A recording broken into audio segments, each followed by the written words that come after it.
बोलिए शंकर भगवान की जय। श्री गणेश भगवान की जय। भगवती मैया की जय। श्री शिव महापुराण के अंतर्गत उमा संहिता, जो कि पंचम संहिता है, और इसके अध्याय तीसरे में आज हम प्रवेश करेंगे, जिसमें वर्णन है श्री कृष्ण की तपस्या तथा शिव पार्वती से वरदान की प्राप्ति। श्री कृष्ण की तपस्या तथा शिव पार्वती से वरदान की प्राप्ति, अन्य शिव भक्तों का वर्णन। सनत कुमार बोले, उनकी यह बात सुनकर श्री कृष्ण ने अति विस्मित होकर शांत चित्त उन महामुनि से कहा। वासुदेव बोले, हे विप्रेंद्र, धन्य स्तोमसि विप्रेंद्र कस्त्वाम स्तोतुमलं कृति। धन्य स्तोमसि विप्रेंद्र कस्त्वाम स्तोतुमलं कृति। यस्य देवादि देवस्ते सान्निध्यं कुरुते श्रमे। सान्निध्यं कुरुते श्रमे। दर्शनं मुनिशार्दूल ददात्स भगवान् शिवः। अपेतावन्मापेवं प्रसादमिवाकरोत्स्वशो। अपेतावन्मापेवं प्रसादमिवाकरोद्वशो। वासुदेव बोले, हे विप्रेंद्र, आप धन्य हैं। आप विशुद्ध आत्मा की स्तुति करने में कौन समर्थ हो सकता है, जिन आपके आश्रम में देवताओं के आदि देव निवास करते हैं। हे मुनिश्रेष्ठ, वे भगवान सदाशिव मुझे भी जिस प्रकार दर्शन दें तथा मुझ पर कृपा करें, आप ऐसा उपाय बताएं। तब उपमन्यु बोले, हे पुरुषोत्तम, आप थोड़े ही समय में महादेव का दर्शन उन्हीं की कृपा से प्राप्त करेंगे, इसमें संदेह नहीं है। आप थोड़े ही समय में महादेव का दर्शन उन्हीं की कृपा से प्राप्त करेंगे, इसमें संदेह नहीं है। आप 16वें महीने में पार्वती सहित सदाशिव से उत्तम वरदान प्राप्त करेंगे। हे हरे, वे प्रभु शिव आपको वरदान क्यों नहीं देंगे? आप सभी देवगणों से पूजा योग्य एवं सर्वदा गुणों के कारण प्रशंसनीय हैं। हे अच्युत, मैं आप श्रद्धालु को जपनीय मंत्र बताऊंगा।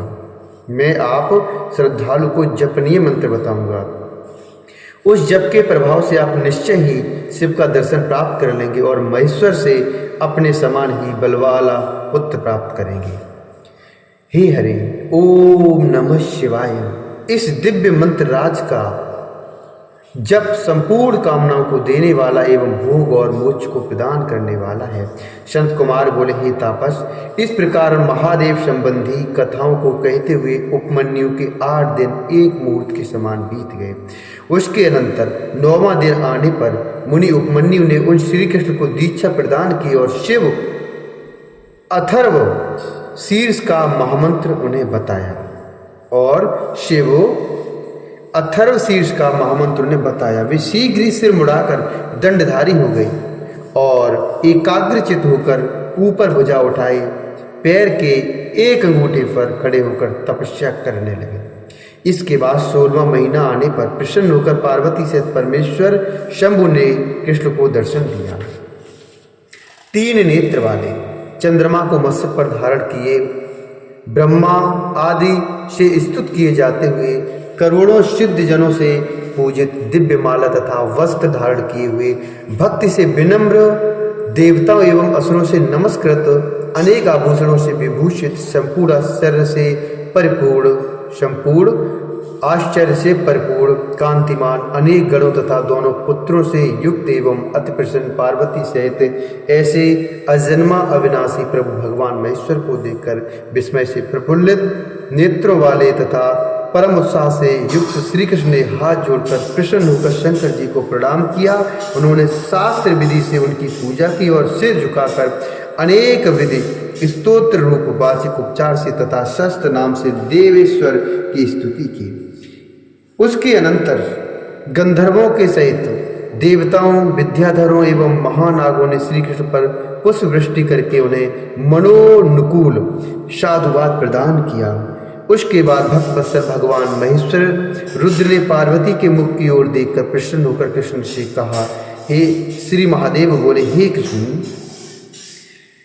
कृष्ण जानामि भक्तं त्वां मयि नित्यं दृढव्रतं व्रणीष्व त्वं वराणि मत्तः पुण्यामिस्त्रैलोक्य दुर्लभान् व्रणीष्व त्वं वरान् मत्तः पुण्यामिस्त्रैलोक्य दुर्लभान् पुण्यामिस्त्रैलोक्य दुर्लभान्।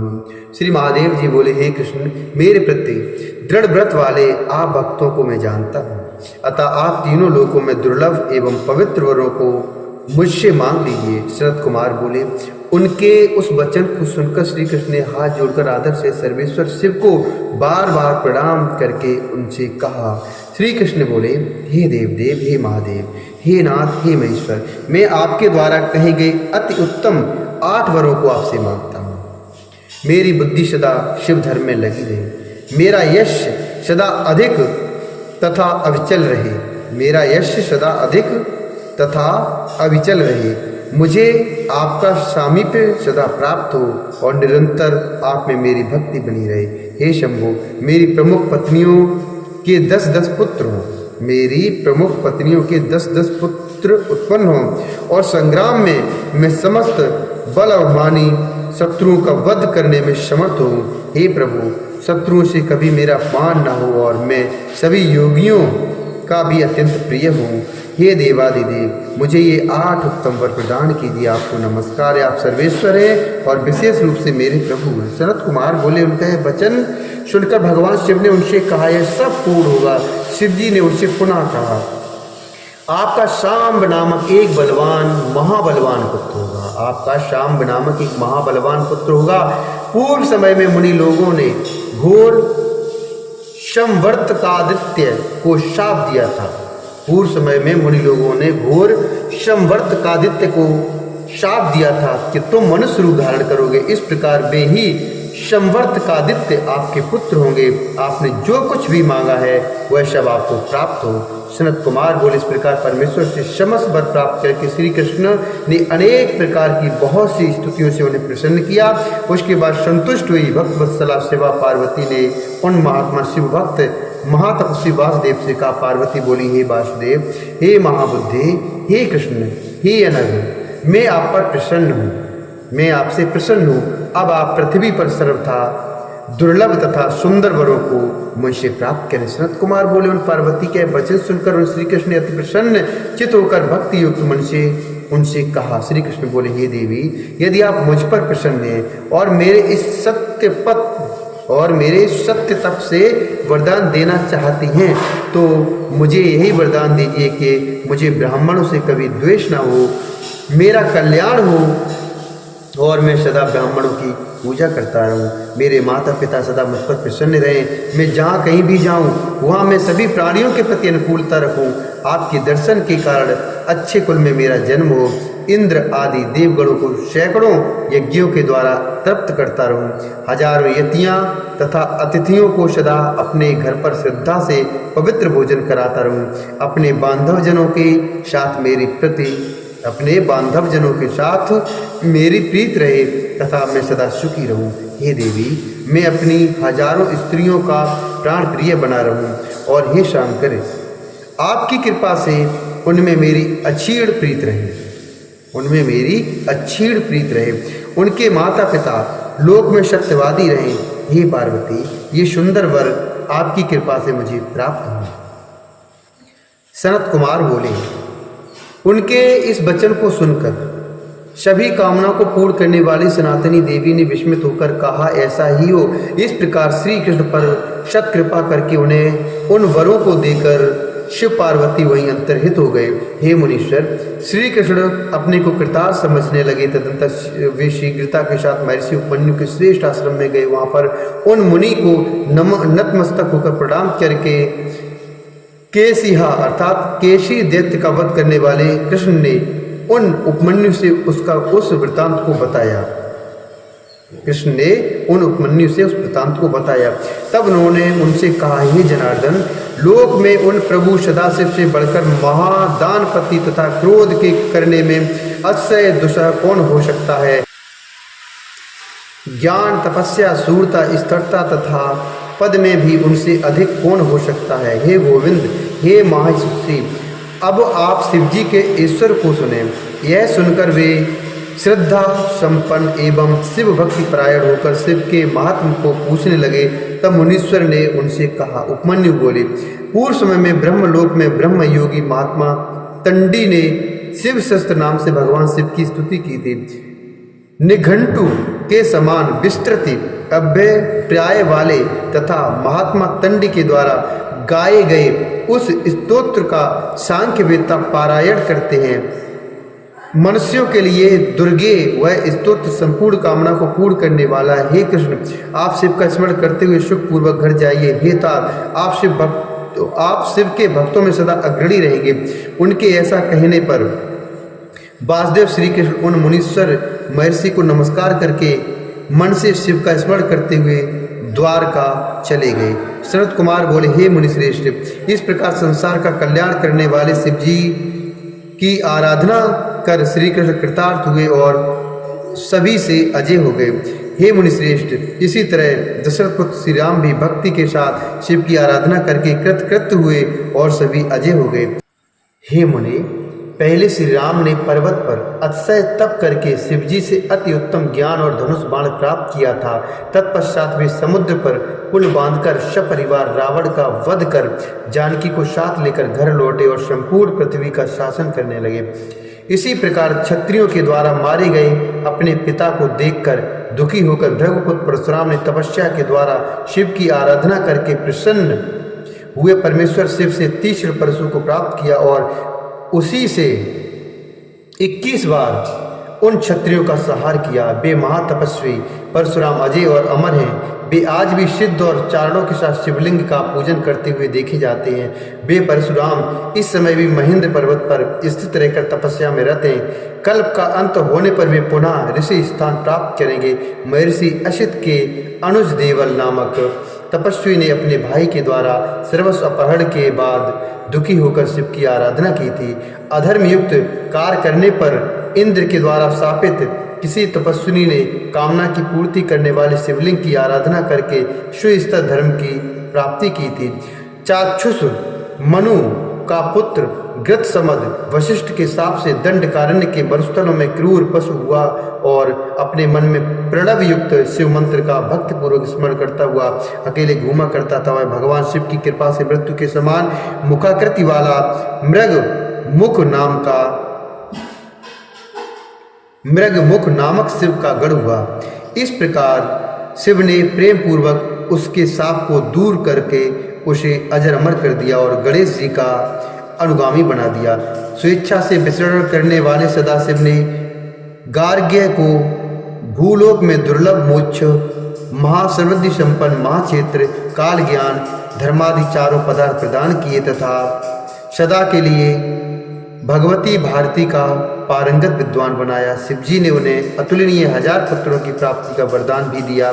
संतुष्ट हुए पिनाकधारी शिव ने पराशर को जरा मरण रहित वेद व्यास नामक योगीश्वर पुत्र प्रदान किया। शिवजी ने शूल के अग्रभाग पर 10 लाख वर्षों से चढ़े हुए मांडव्य ऋषि को जीवन दान देकर मुक्त किया। पूर्व समय में कोई निर्धन ग्रस्त ब्राह्मण अपने पुत्र गालब को गुरु के घर में रखकर मुनियों के आश्रम में छिप गया। उसके घर पर भिक्षुक आते जाते रहते थे। धनहीन होने के कारण उस ब्राह्मण ने अपनी स्त्री से कह दिया था कि जो कोई भिक्षुक आए उससे तुम कह दिया करो कि मेरे पति घर पर दिखाई नहीं देते हैं, क्योंकि आए हुए अतिथि को मैं ग्रस्त होते हुए भी क्या प्रदान करूं। इसके बाद किसी समय भूख और प्यास से दुर्बल और अतिशय व्याकुल कोई अतिथि पहुंचा। उसने उस ब्राह्मणी से पूछा कि तुम्हारा पति कहाँ गया है। तब उस ब्राह्मणी ने उससे कहा कि मेरा पति तो इस समय दिखाई ही नहीं दे रहा है, मेरा पति तो इस समय दिखाई ही नहीं दे रहे हैं। इसके बाद दिव्य दृष्टि से उसको देखकर भिक्षुक रूप महर्षि ने उससे यह कहा कि तुम्हारा पति घर में कहीं छिपकर बैठा हुआ है। और उसके ऐसा कहते ही वह ब्राह्मण वहीं पर मर गया। तत्पश्चात विश्वामित्र से सभी वृत्तांत जानकर उसका पुत्र गालब अपने घर आया और माता से दारुण शाप की बात जानकर उसने सैव विधान के अनुसार पूजा करते हुए शिव जी की आराधना की। तब शिव जी की कृपा से जीवित हुआ। उसका पिता मन में शंकर जी का स्मरण करता हुआ घर से निकला। इसके बाद उस पुत्र को देखकर उसके पिता ने हाथ जोड़कर कहा, मैं महादेव जी की कृपा से कृतकृत्य हो गया हूँ, मैं धनवान तथा पुत्रवान हो गया हूँ और मरकर पुनः जीवित हो गया हूँ। हे मुनिगण, इस प्रकार मैंने संक्षेप में वर्णन कर दिया। मैं पूर्ण रूप से वर्णन करने में समर्थ नहीं हूँ। शेषनाग के 1000 मुख भी विस्तार पूर्वक सदाशिव के गुणों का वर्णन करने में समर्थ नहीं है।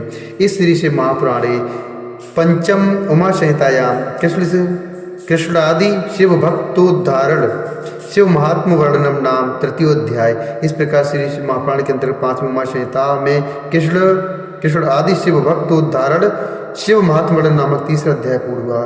बोली शंकर भगवान की जय। श्री हरिनारायण भगवान की जय।